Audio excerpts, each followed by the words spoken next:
আসসালামু আলাইকুম, সবাই কেমন আছেন? আশা করি সকলে অনেক ভালো আছেন।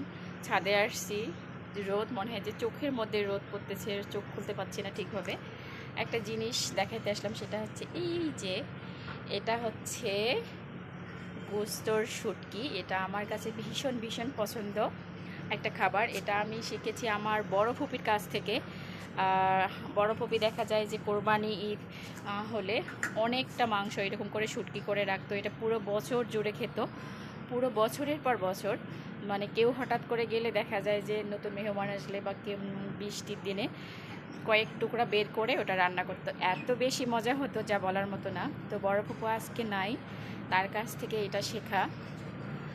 আর এই তো আমি কয়েকটা পিস শুধু দিছি আজকে, গুণা নাই, গুনার ভেতর দিয়ে এটাকে পুশ করে দিতে হয়। কারা কারা এইটা পছন্দ করেন অবশ্যই কমেন্টে জানাবেন। আর দাওয়াত কিন্তু দিব না।